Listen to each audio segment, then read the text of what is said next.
Picture this, it's 1929 and overnight your money's worthless. The Great Depression hits like a hammer, leaving 15 million Americans jobless.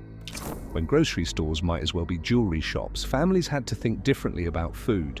Today, I'll show you 25 incredible ways Americans survived these hungry years. What they discovered in backyards, forests, and even garbage bins will amaze you. One clever cook turned dinner scraps into a recipe so valuable it sold for $200 and feeding her entire neighborhood for months. But here's what's really amazing. Number 17 fooled New York's finest food critics, and number 24, it's now selling for $50 a plate in fancy restaurants. These aren't just stories about empty stomachs. They're proof that human creativity never dies, even in the darkest times. With today's food prices climbing faster than ever, these forgotten survival tricks might be exactly what modern families need. Ready to discover how desperate times turned ordinary folks into food wizards? Let's dive in. Boiled dandelions. You know those pesky yellow flowers in your yard? During the Depression, they weren't weeds, they were dinner. When families couldn't afford vegetables, they discovered dandelions packed more vitamins than the produce at grocery stores. Every spring morning, mothers and kids would grab baskets and hunt these golden treasures. New leaves went into salads. Older ones got boiled with a pinch of salt, tasting just like spinach. Even the roots were useful. Roasted and ground, they made a coffee-like drink that kept people warm through winter. Local newspapers in 1932 reported entire neighborhoods organizing dandelion drives. This free food had more vitamin A than carrots and more vitamin C than tomatoes. One Michigan mother fed her 6 kids dandelion dishes for 3 months straight during the hardest summer of 1933. While dandelions kept families fed in summer, winter brought its own free food, growing tall in every forest. Pine needle tea, the winter survival drink. When snow covered the ground and fresh fruit was just a memory, families turned to pine trees for survival. Back in 1932, a cup of this tea delivered more vitamin C than an orange, and it was completely free. Mothers taught their kids to look for bright green needles on white pine trees. They'd snip off fresh tips, wash them clean, and steep them in hot water. The trick? Don't boil them. That ruins the vitamins. Just hot water for 10 minutes. The Boston Globe reported in winter 1933 that local doctors actually prescribed pine needle tea when scurvy started showing up in poor neighborhoods. Think about that. Medicine growing right in your backyard. While families sipped their pine needle tea to stay healthy, they also discovered another forest secret that would change their morning routine forever. Acorn coffee. No coffee? No problem. Native Americans had been turning acorns into drinks for centuries, and desperate families caught on quick. In 1933, when coffee hit 25 cents a pound, people started gathering acorns by the bagful. The trick came from Cherokee communities. Soak crushed acorns in water for days, changing the water until it runs clear. This removes the bitter taste. Then roast them dark brown, grind them up, and brew like coffee. The Chicago Tribune called it the poor man's morning cup in 1934. 1 pound of acorns made enough coffee substitute to last a month. Sure, it didn't taste exactly like coffee, but it was hot, free, and gave people something normal in abnormal times. Speaking of finding food under your feet, there was another plant growing in every swamp that would become a Depression-era lifesaver. Cattail pancakes, nature's free flower. What looks like a swamp weed but tastes like flour? Cattails. These tall plants with brown hot dog on a stick. Tops became a Depression-era gold mine. In 1932, the USDA actually published guides teaching people how to use them. Strip away the outer part of young cattail roots, wash them clean, and you'll find something that looks like a potato. Dry it, grind it up, and boom, you've got flour. The best part. 1 clump of cattails could make enough flour for a week's worth of pancakes.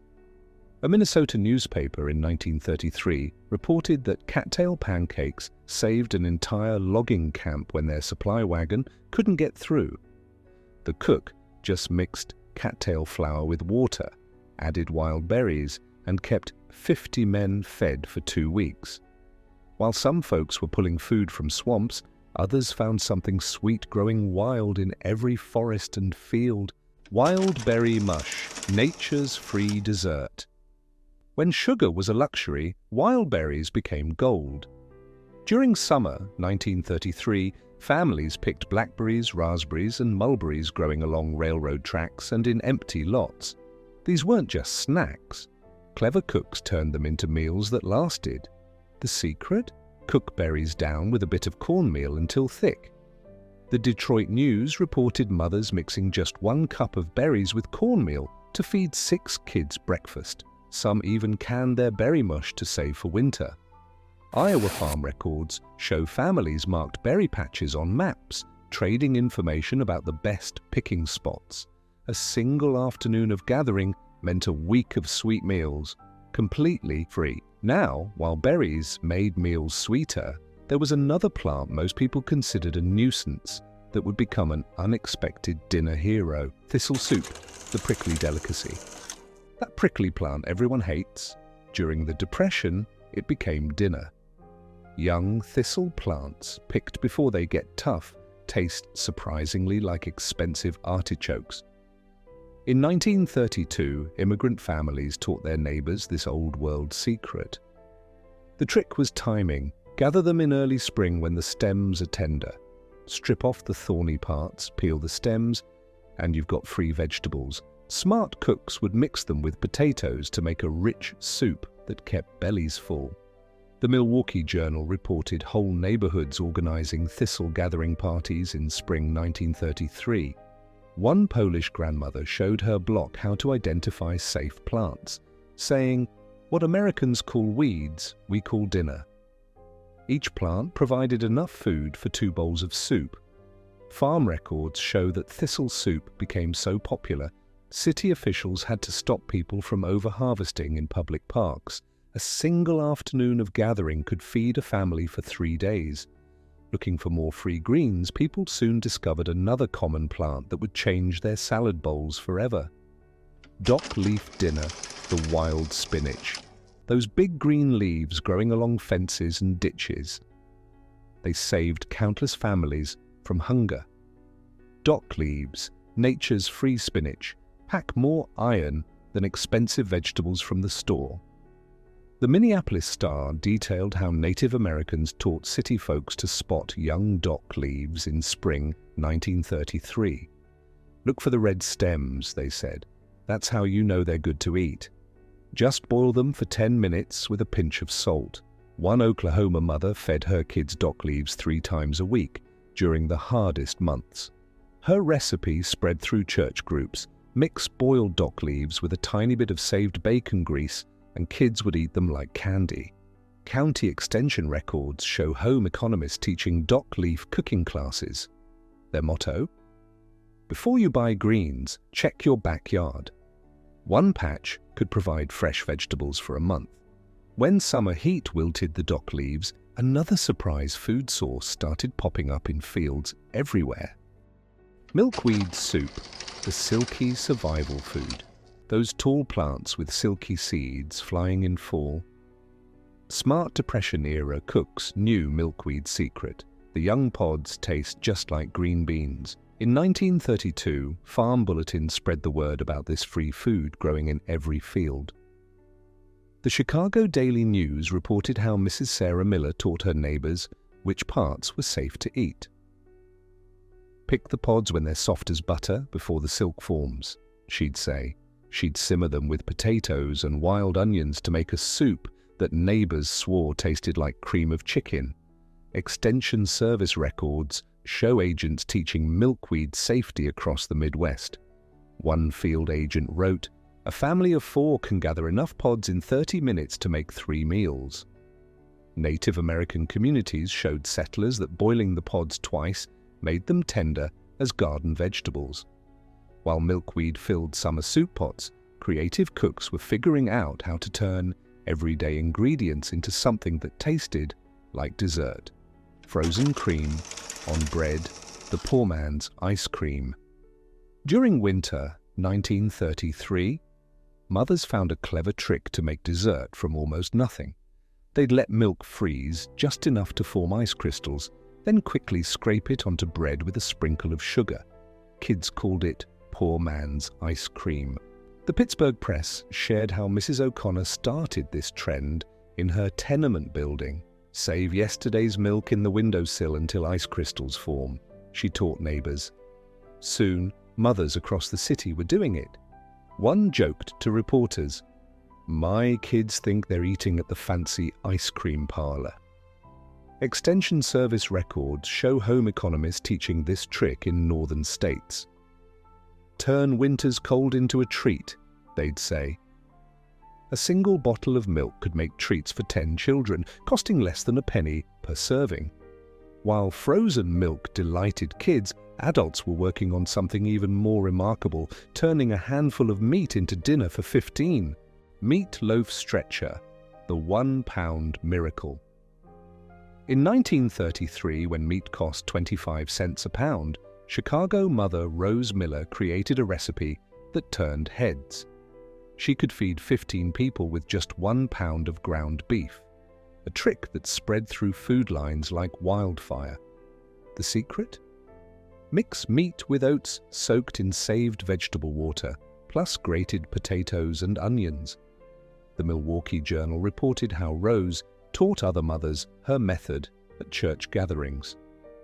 "Brown the outside dark," she'd say, "and nobody knows there's more potato than meat." Government home economists tested her recipe and found it had the same protein as regular meatloaf, thanks to the oats. One extension agent wrote, "Mrs. Miller's method could save families $1 per week, enough to buy shoes for a child." While clever cooks were stretching meat, others discovered gold in something butchers were throwing away. Cow tongue, the forgotten cut. When prime cuts hit 40 cents a pound in 1932, smart shoppers turned to beef tongue, a cut most folks ignored. Butchers practically gave them away for 5 cents each, not realizing they'd become a Depression-era hero. The Detroit Free Press reported how Italian grandmother Maria Russo taught her entire block the secret. Simmer the tongue, slow with onions until tender, then slice it paper thin. "One tongue feeds 10 people," she'd say. Her cold tongue sandwiches became so popular, local factory workers traded their regular lunches for them. Minnesota extension records show home economists teaching tongue cooking classes. Their pamphlet, "Unwanted Cuts, Unforgettable Meals," spread these techniques nationwide. County fairs even started economy cut cooking contests, with tongue recipes often winning first prize.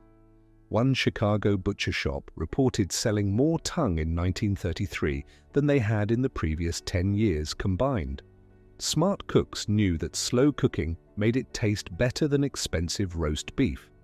While some hunted bargains at butcher shops, others discovered free meat swimming in local ponds.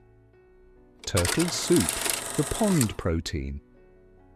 In 1933, turtle soup went from luxury to lifesaver. When meat prices soared, families discovered snappers in local ponds could feed a crowd. The Cincinnati Enquirer reported entire neighborhoods organizing weekend turtle hunts, turning catches into community meals. Farm journals shared safe catching methods using simple traps made from old crates and leftover food scraps. One Indiana family wrote that a single large snapper fed 15 people. Their method? Slow cook the meat with foraged vegetables and wild herbs until tender. Extension agents taught people which turtles were safe to eat and how to clean them properly. One medium turtle makes enough soup for 3 meals, their pamphlets claimed. Fancy restaurants charged $2 a bowl for turtle soup, while clever home cooks made it for free.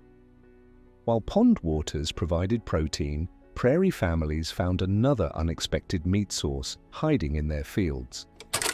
Go for dinner, prairie protein prize.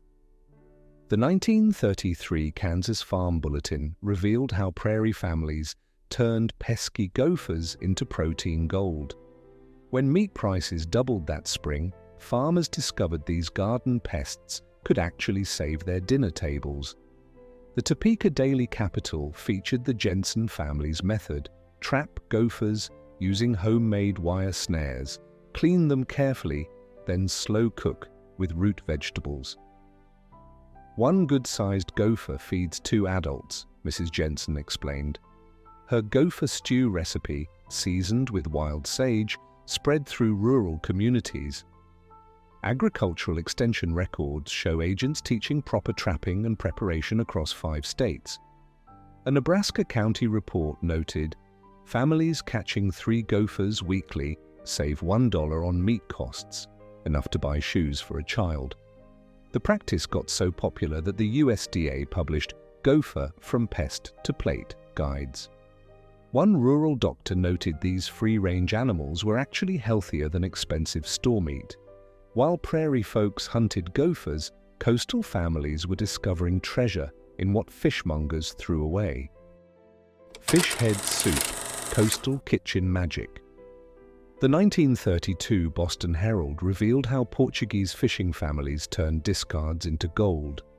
Fish heads and bones, free from markets at closing time, made rich soups that fed entire blocks. Mrs. Santos, a dockworker's wife, started teaching neighbors her family's century-old recipe.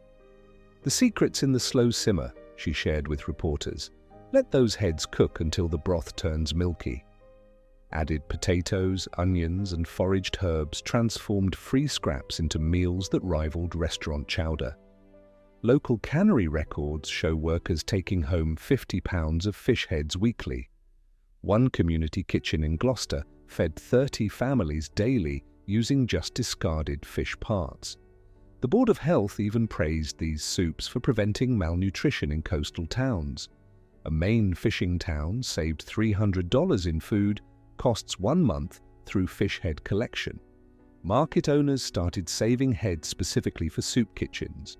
While coastal folks mastered sea scraps, inland families were learning to love a different kind of free meat.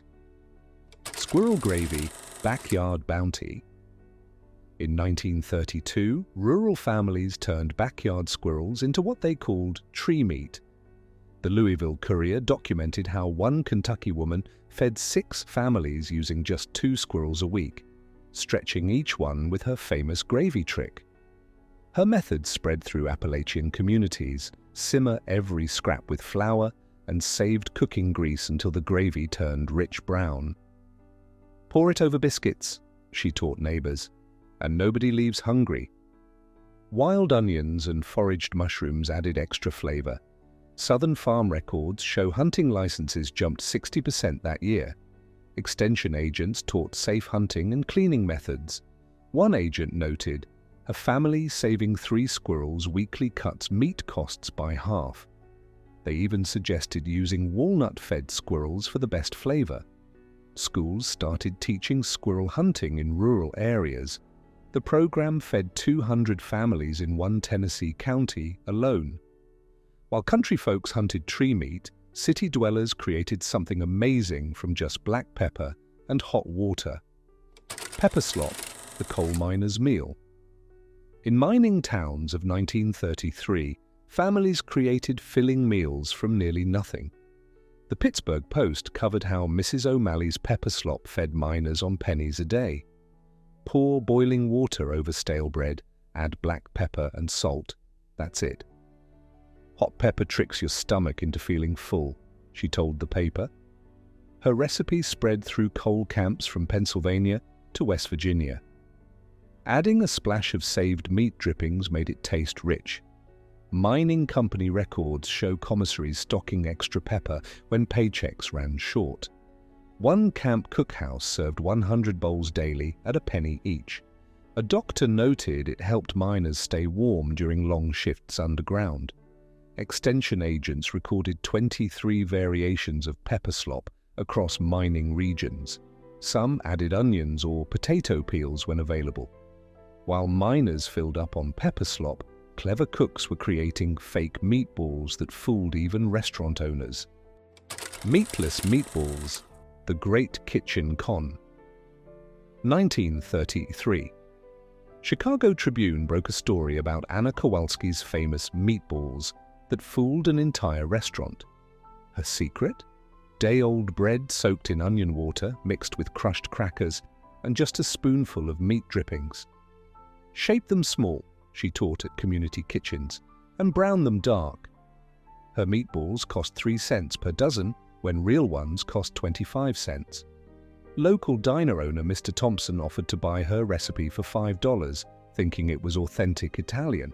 Home extension records show agents teaching her method across Illinois. 1 loaf of stale bread makes 40 meatballs, their guides noted. Church cookbooks started featuring Depression meatballs as budget-saving miracles. Anna's daughter proudly shared that these meatballs put her through nursing school, 3 cents at a time. While clever cooks mastered fake meat, the White House was serving something even more surprising. Prune pudding, the White House wonder. The Great Depression hit everyone, even the White House. In 1933, Eleanor Roosevelt shocked society by serving prune pudding at state dinners. Her goal? Show Americans how to eat well on pennies. The First Lady published the recipe in her daily column. Cook prunes until soft, mix with cornstarch and a touch of sugar, chill until firm. Cost? 3 cents per serving. The Washington Post reported guests couldn't believe this elegant dessert came from such humble ingredients. Government pamphlets spread her recipe nationwide. If it's good enough for the president, it's good enough for any American table, they claimed. Home economists taught it at community classes across 48 states. White House kitchen records show they served prune pudding twice weekly to save money for hunger relief programs. While the First Lady made prunes fashionable, creative cooks were turning breadcrumbs into something completely unexpected. Casual tea, the breadcrumb brew. In 1933, when tea cost 25 cents a package, Boston households created casual tea from toasted breadcrumbs. The Boston Globe reported how Mrs. O'Brien started this trend in her tenement building during the coldest winter on record. Her method? Toast breadcrumbs until dark brown, steep in hot water, add a pinch of sugar if available. The darker you toast it, the more it tastes like real tea, she taught neighbors. 1 slice of bread made 4 cups of tea. Settlement house records show casual tea served at community gatherings. Social workers noted it provided warmth and comfort when real tea was unaffordable. Church groups started collecting stale bread, specifically for tea making.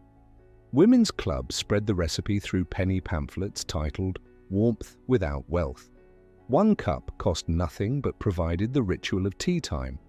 While families sipped bread tea, others discovered a way to cook beans without using precious fuel.